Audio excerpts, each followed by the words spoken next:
Good morning everyone, my name is Ailsa and I run Ailsa Vlogs channel. Today I'm going to be talking about the book that I got in July and the books I read in July. Most of the books that I got at the start of the month, there were a couple of them I talked about in my last video, and I only actually got one other book apart from that this month, which was We Were Liars by E. Lockhart. I have this on my iPhone to read. I've started it, haven't got very far yet. It's an interesting way of telling a story. Nothing much has happened yet, so I'll see how that goes and let you know what I think of it later. Apart from that, there were quite a few books that I read this month. I went away on holiday and got to read a few. First one up that I will mention is Harry Potter and the Philosopher's Stone. I am doing a reread of the Harry Potter series at the moment. Got interrupted a bit with holidays and doing work experience, but I will be starting reading The Chamber of Secrets, maybe today or tomorrow, very soon anyway. I really enjoyed getting to go back and revisit Harry's first adventures, find out he was a wizard, his first trip to Hogwarts, and things like that. So many cool little details in there that make sense, like that set up things later in the series that you don't notice necessarily when you read them the first time.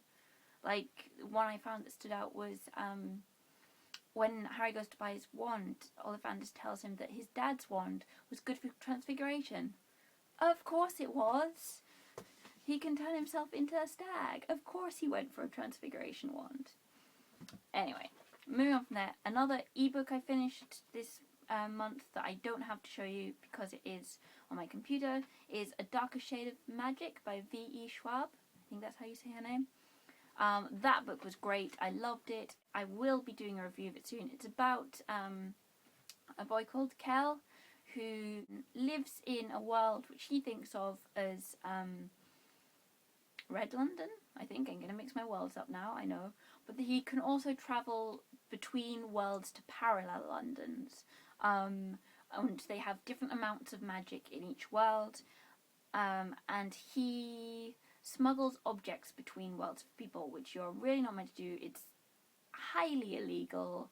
It's like full-on treason, and someone's discovered he's doing it and kind of sets him up to do something with a powerful bit of magic, and then he has to try and fix the situation and not get arrested and stuff like that. There is also a girl in it who really wants to be a pirate. She's working as a thief. She meets Kel and ends up caught up in the adventure as well. It was one of those books that I was reading it and thinking, I really want to find out what happens next, so I'm going to keep reading, but I really don't want to keep reading because I'm getting closer and closer to the end of the book and I just want it to keep going.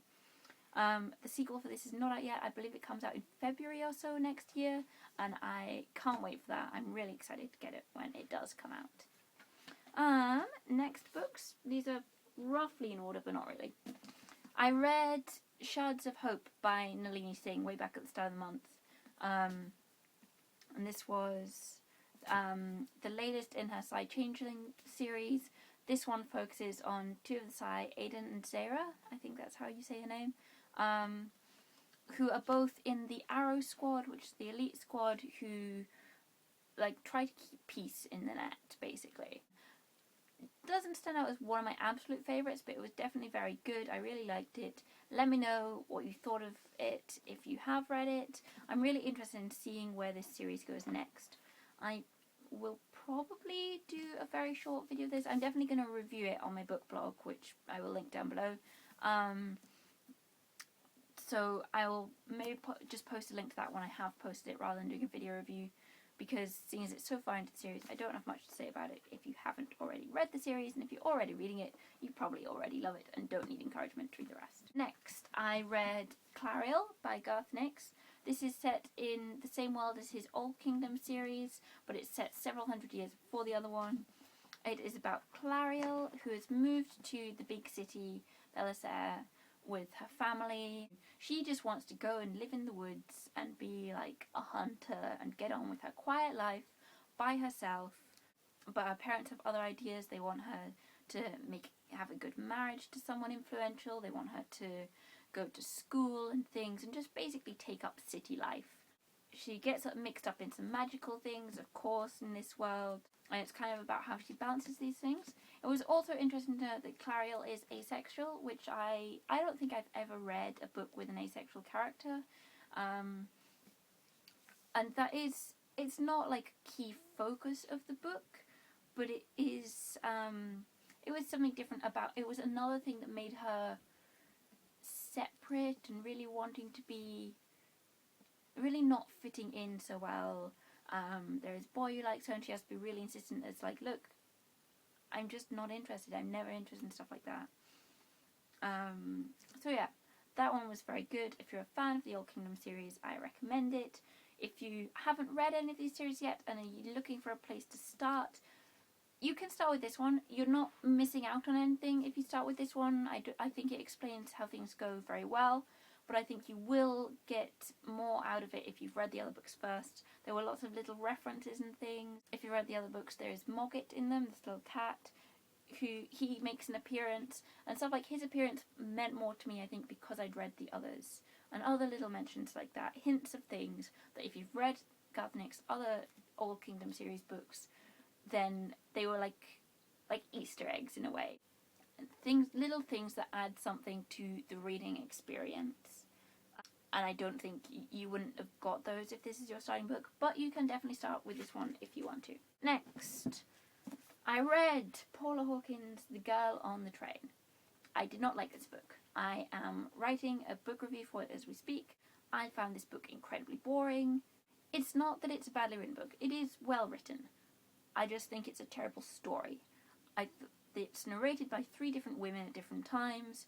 I thought they were all complete idiots. They were very annoying to read about. I didn't enjoy hearing any of their stories because they kept making stupid decisions and doing silly things. And I did not care about these characters.